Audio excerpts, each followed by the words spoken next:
Okay. Hi, everyone. I am here with Dr. Alexandra Ketchum, who is the faculty lecturer at the Institute for Gender, Sexuality, and Feminist Studies of McGill University. Alexandra has recently compiled an amazing list of LGBTQ plus archives and resources in Canada and the United States. And today we will be talking about this work. But before we do that, would you like to say a few words about you, Alex? For sure. Well, thank you so much for having me. I'm really excited to talk about the directory I made and some of the work behind this project. I also am a historian. I've written a book called Ingredients for Revolution, which is a history of queer and lesbian feminist restaurants in the US and Canada. I also wrote a book on public scholarship called Engage in Public Scholarship.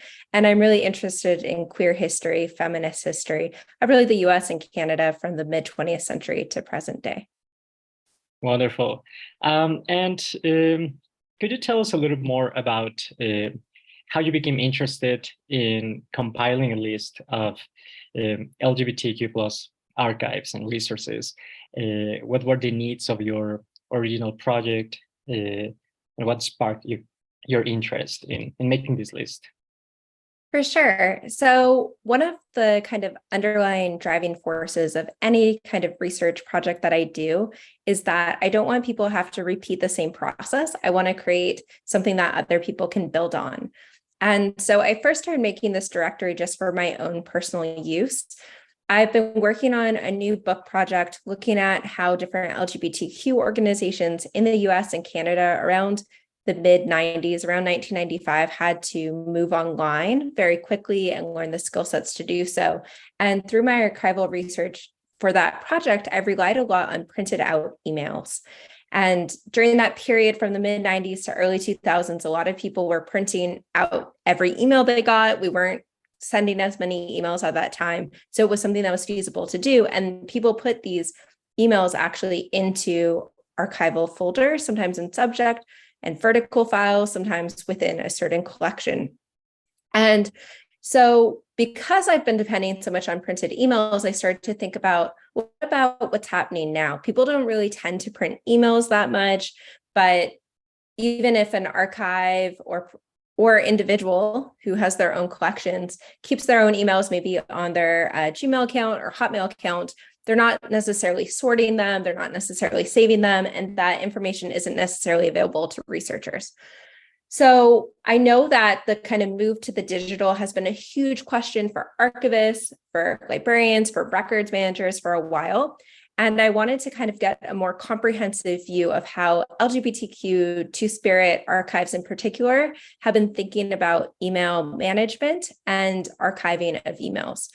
So I decided I want to contact every LGBTQ2S+ archive in the US and Canada to ask them about their strategies, how they're thinking about things, what they're already doing, what they plan to do.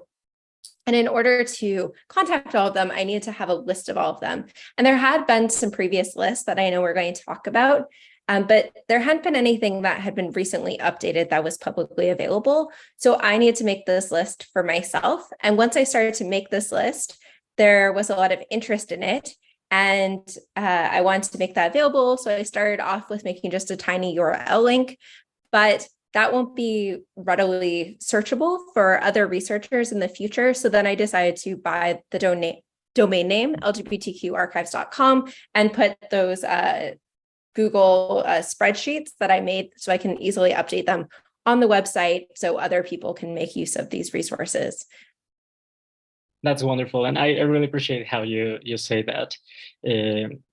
You want people to use this list. You don't want people to go through the process of doing all of this work all over again. If you already did it and you're happy to share with people, that's amazing.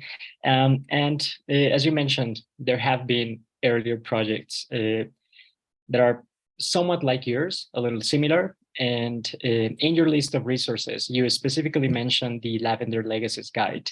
Could you tell us a little more about how those earlier projects helped to launch yours and what is different about your project?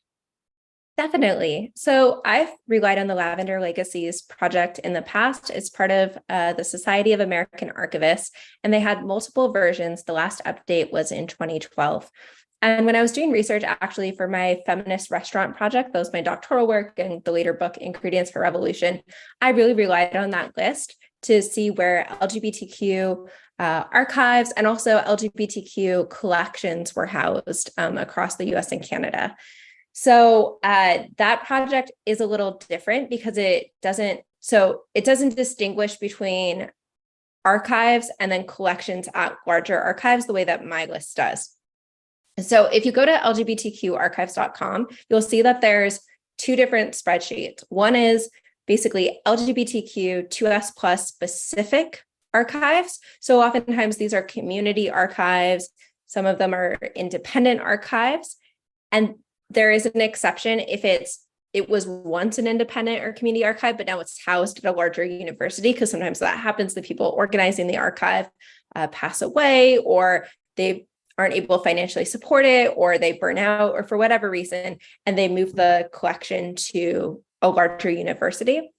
So those are like the exceptions in the one list. The other list is large LGBTQ collections of materials at something like a state university archive, a government archive, sometimes affiliated with different museums. So I still have all that information that is in the Lavender Legacies. I've just split it into two places.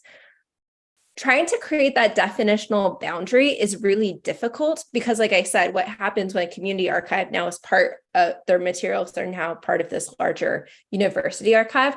That kind of difficulty in distinguishing, I think, is one reason why the Lavender Legacies for the SAA is just in a single list.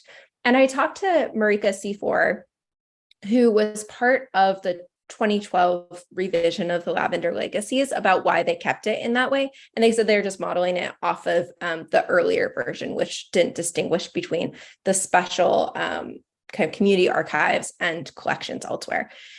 So I have this, the reason it's broken for my own list is because the initial project of where I wanted to contact archives about their email policies required that I have the list of LGBTQ specific, because state archives in the US are oftentimes held to kind of different governmental like laws and policies that are going to be different than a community archive. And those laws and policies government email records management and retention of emails, and having those kind of retention schedules that are different than community archive. And so I was really interested in like what community archives were doing. So the divide is because of my own project, but people can, it's not a hierarchy. I'm not saying one type of archive and one type of collection is better than another. It's more just what I needed for my research purposes, but everyone can find all the information on the website. Mm-hmm. Oh, that is amazing. And now that we are talking about these two different kinds of archives, there are some ongoing debates about whether LGBTQ plus materials are best housed at in independent archives or in mainstream institutions such as universities or the New York Public Library or any other institution like that. So in your perspective, what are the benefits and the disadvantages of these two types of repositories? Yeah, for sure. I mean, I've thought about this quite a lot. A few years ago, I published a piece for Digital Humanities Quarterly that was actually about independent LGBTQ projects, kind of digital humanities projects of trying to categorize and save the histories of and speak about the histories of LGBTQ spaces. So my own project and Gregor Madsen's project, and also the Lost Women's Spaces project. And all of these projects are run by an individual, right? And so if something happens to us as individuals, then the project can be lost, right? We might not be able to renew the domain name. That's a burden on our families or friends to do it, right? It makes it more vulnerable. And even when community archives are still run by a group of people, it's usually a smaller group of people, few volunteers. People can burn out, people can get sick, they can move away, they can pass away. There's always constant fundraising, and there's not always the same kind of infrastructure to support the materials, to support opening hours, to support researchers. But on the other hand, you know that the people running that independent community archive are really invested in preserving this history. One of the risks of moving to a larger institution is, what if the people running maybe right now that institution is queer friendly, cares about queer history, but what if management changes? What if politics change and they decide to throw out the materials, right? They can decide not to protect these histories. And because of the disinterest larger state and university archives had at one time in preserving queer history, that's a big reason why independent community queer archives were founded in the first place, right? So the pros and cons have to do with the material conditions of running the space, financial resources, labor resources, but also, preserving one's own histories is really important.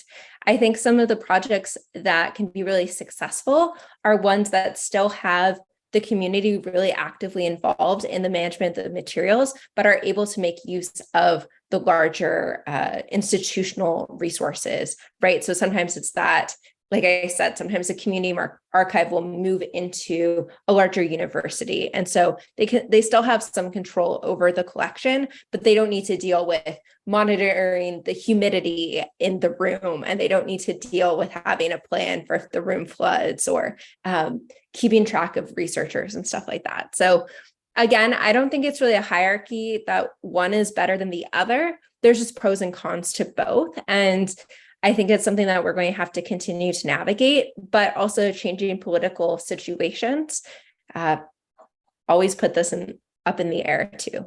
Mm-hmm. Yeah, no, I think that's a very interesting topic. And also when we consider our experience as researchers and also as members of the LGBTQ plus community, sometimes the experience of working in one or the other kind of archive is also something interesting to think about. In my experience, some community-based archives, even if they don't have the same funding that a university would have, they're more effective in preparing the materials for you, helping you navigate the collections.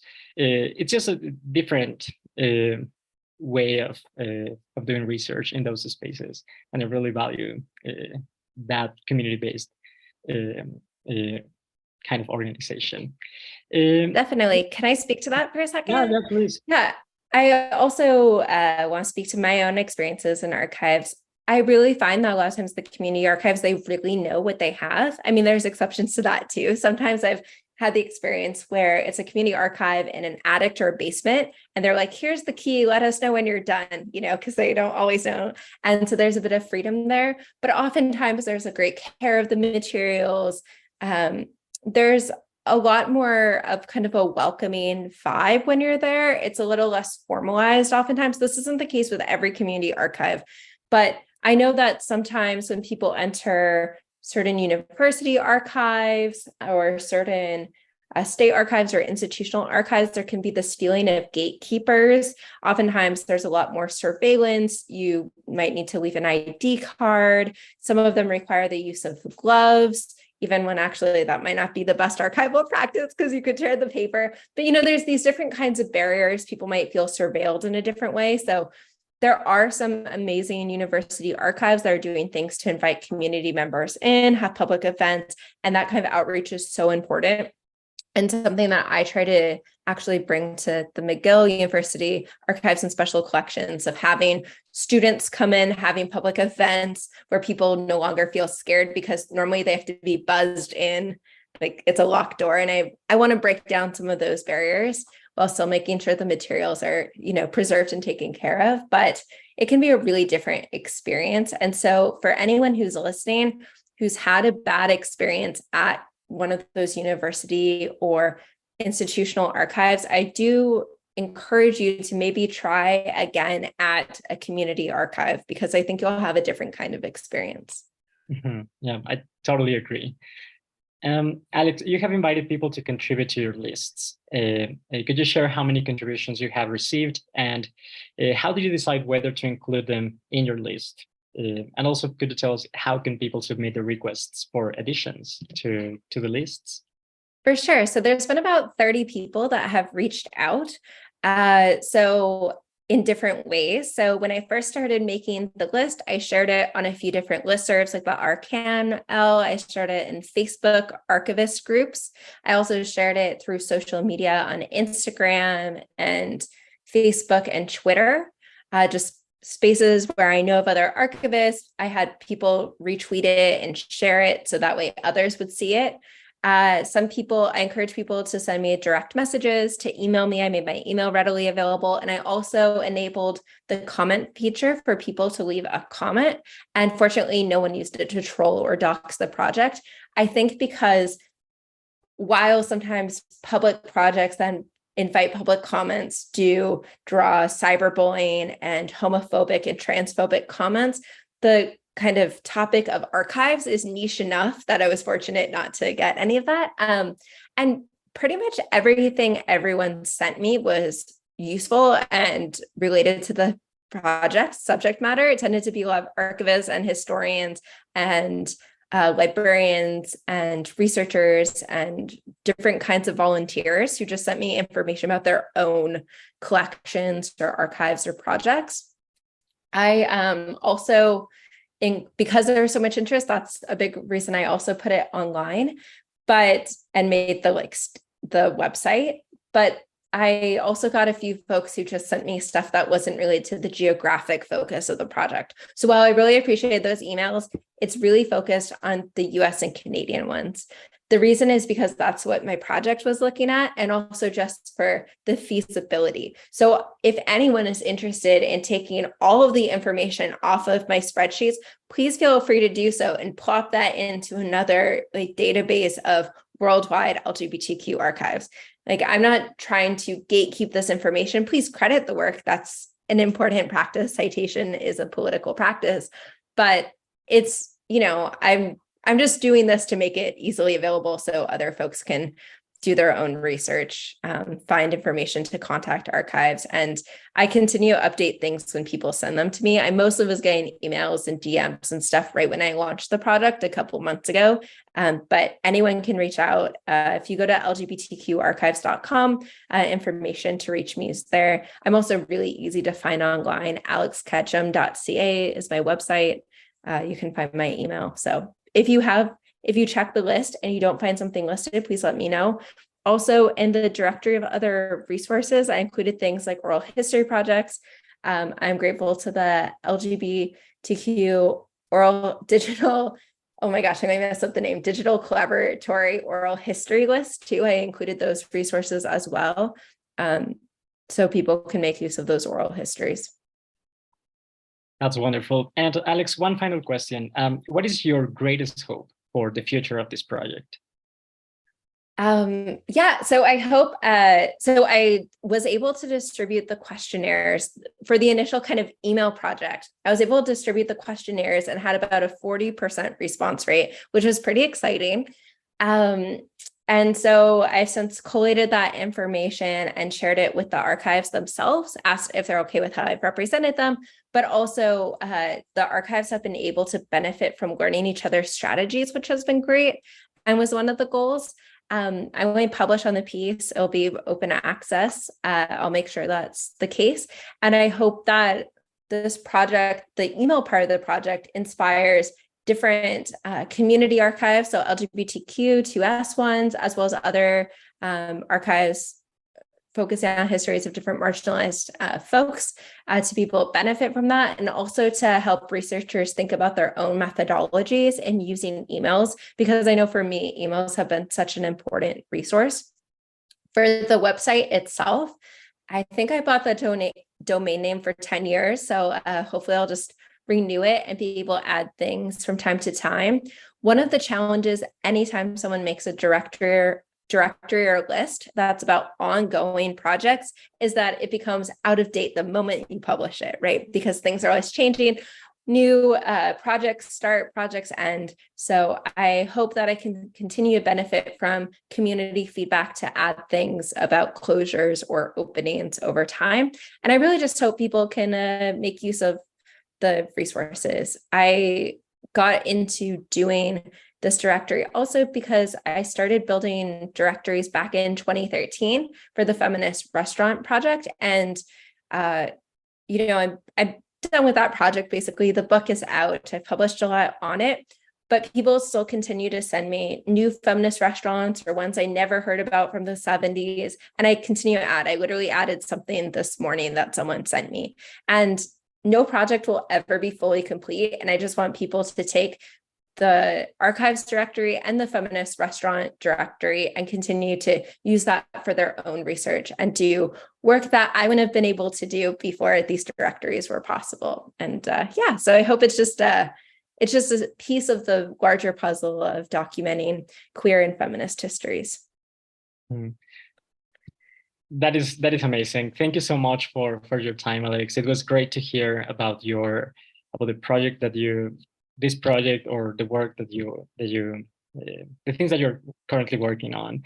Is there anything else you would like to add to this conversation?